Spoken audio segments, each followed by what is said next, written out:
एक समय की बात है, एक पंडित था जो बहुत धार्मिक स्वभाव का था। वो अपने पड़ोसियों की सुख शांति और धन संपत्ति के लिए पूजा करके अपने लिए रोजी रोटी कमाता था। वो बहुत खुशहाल जिंदगी जी रहा था अपने पत्नी और बच्चों के संग। एक दिन पंडित पास के शहर में पूजा करने गया। जब पूजा समाप्त हुई, उसे पैसे की बजाय लोगों ने एक बकरी और कुछ केले दिए। पंडित ने खुशी से सब स्वीकार किया। उसने बकरी को अपने कंधे पर उठाया और केलों को अपने हाथों में पकड़ के अपने घर की ओर चल दिया। उसने सोचा, ये लोग कितने अच्छे हैं, मुझे एक बकरी और केले दिए हैं, जो कुछ हफ्तों के लिए मेरे लिए बहुत होंगे। मैं खुशी से अपनी पत्नी और बच्चों के संग रह सकता हूँ। ऐसे ही उसने गांव पार किया, 3 चोरों ने उसे अकेले नदी के पार जाते हुए देखा और सोचा कि वो उससे बकरी चुरा लेंगे। हमें वो बकरी अपने लिए लेनी है। एक चोर ने कहा, हमारा आज का खाना तो हो गया, अभी के लिए वो केलों का गुच्छा हमारी भूख मिटा देगा। दूसरे चोर ने कहा, जो भी है, हमें जल्दी तय करना है। तीसरे चोर ने बोला। तीनों चोर उस पंडित का पीछा करने लगे, पर उस पंडित को कुछ भी पता नहीं चला। उन्होंने सोचा कि वो उस पंडित को पकड़ के उसे तंग करेंगे। नदी को पार करते हुए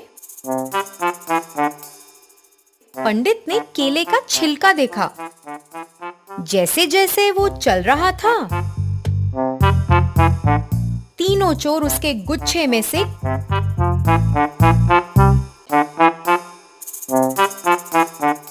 केले खाकर छिलका पंडित पर फेंक रहे थे। छिलके देखते हुए पंडित परेशान सा होने लगा और सोचने लगा कि ये कहां से आ रहे हैं। उसे अभी तक पता ही नहीं लगा कि उसके केले का गुच्छा तो वहां था ही नहीं। अरे, ये क्या हो रहा है?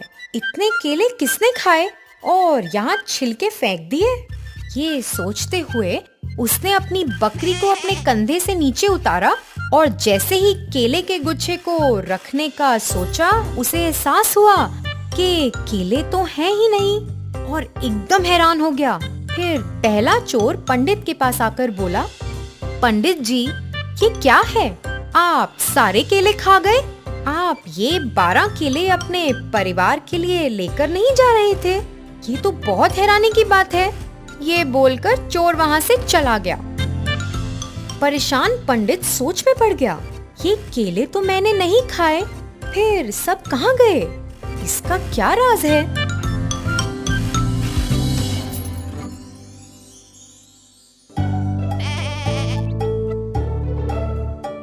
पंडित फिर चलता बना। कुछ देर बाद बाकी के 2 चोर आए। राम राम पंडित जी, मुझे तो विश्वास ही नहीं हो रहा कि आप क्या कर रहे हो। दूसरा चोर बोला। फिर तीसरे चोर ने कहा, आप अपने कंधे पर एक मरी हुई बकरी लेकर जा रहे हो?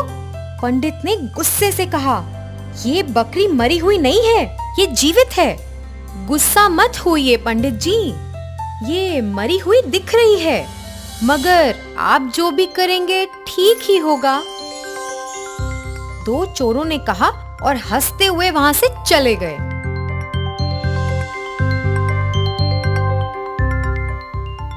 फिर पंडित ने सोचा, ये क्या चल रहा है? क्या मैं मूर्ख हूँ या वो मूर्ख हैं? तभी तीसरा चोर आया और बोला, अगर लोगों ने आपको ये मरी हुई बकरी अपने कंधे पर ले जाते देखा तो वो तो सोचेंगे कि आप पवित्र पंडित नहीं हो। फिर वो आपको रस्मों और पूजा में नहीं बुलाएंगे। फिर आपके आदर का क्या? ये बोलकर वो चला गया। अभी तक 3 लोग मेरे पास आकर कुछ बोल कर गए हैं। ये कुछ शातिर इरादा लगता है। पंडित बहुत घबरा, वो चला गया और अपनी बकरी 3 लोग को वहीं छोड़ मेरे पास आकर कुछ बोल कर गए हैं। ये कुछ शातिर इरादा लगता है। पंडित बहुत घबरा गया और अपनी बकरी को वहीं छोड़कर वहां से भाग गया। तीनों चोर पंडित की मूर्खता पर बहुत हंसे और खुशी से बकरी को लेकर वहां से चल पड़े।